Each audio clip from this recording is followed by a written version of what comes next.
प्रधानमंत्री नरेंद्र मोदी के जन्मदिन को पूरे सप्ताह सेवा सप्ताह के रूप में मनाया जा रहा है।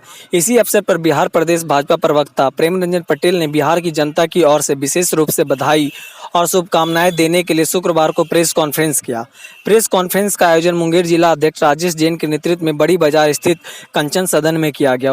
वहीं उन्होंने पत्रकारों को संबोधित करते हुए कहा कि 2019 के लोकसभा चुनाव में जनता ने अपार जन समर्थन से दोबारा मोदी जी को प्रधानमंत्री बनाया, जिसका नतीजा यह रहा कि प्रधानमंत्री जी का भी विशेष रूप से दृष्टि बिहार के ऊपर है। विशेष रूप से उन्होंने 125 करोड़ का पैकेज दिया है, जो पिछली सरकार की बकाया राशि 40,000 करोड़ रुपए थी, उसको भी उन्होंने देने का काम किया। इसके अलावा बिहार की गरीबी पिछड़ेपन को दूर करने के लिए विकास के कई योजनाओं को देने का काम किया है। उन्होंने कहा कि चाहे भारत का आत्मनिर्भर बिहार बनने का सपना हो, उसमें बिहार को भी आत्मनिर्भर बनाना है, ताकि बिहार के विकास को गति मिल सके और देश के अन्य राज्यों के समक्ष बिहार खड़ा हो सके।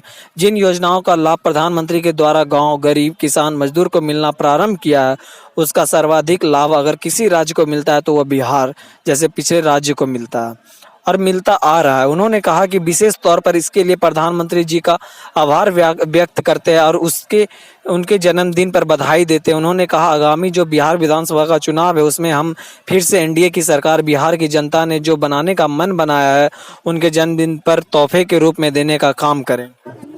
डेवलपमेंट का भी जो है अलग से दिया जा रहा है, केवल अभी जो है मैंने कहा।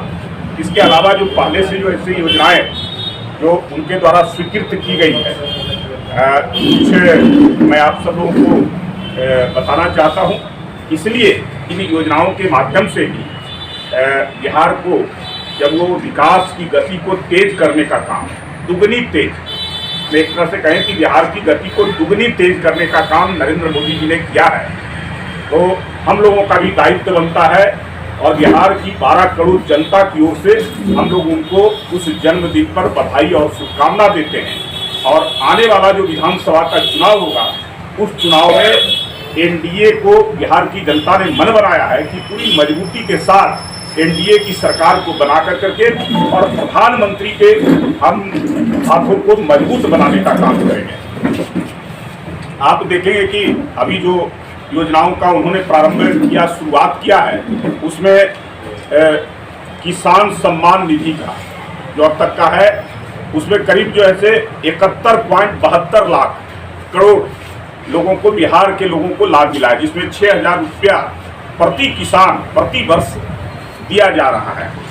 उसमें कोई भी किसान वंचित नहीं रहने वाला है, चाहे छोटे किसान हो, सीमांत किसान हो या बड़े किसान हो। पहले सीमांत किसानों के लिए था, लेकिन अब है कि चाहे कितना भी जमीन हो, ये सम्मान निधि सभी प्रकार के किसानों को दिया जा रहा है। अब तक 7 सितंबर तक का जो आंकड़ा है, 71.72 लाख 71,72,000 किसानों को इसका 6,000 रुपये का सालाना लाभ जो है प्राप्त हो रहा है। उसी तरह से आप देखेंगे कि 2016 में कृषि विश्वविद्यालय जो पूसा का है, उसको केंद्रीय विश्वविद्यालय के रूप में स्वीकृति प्रधानमंत्री के द्वारा दिया गया। कौशल विकास के तहत आत्मनिर्भर भारत बनाने के लिए 1550 करोड़ रुपए का प्रावधान बिहार के लिए उन्होंने किया है, जिसके माध्यम से 1 लाख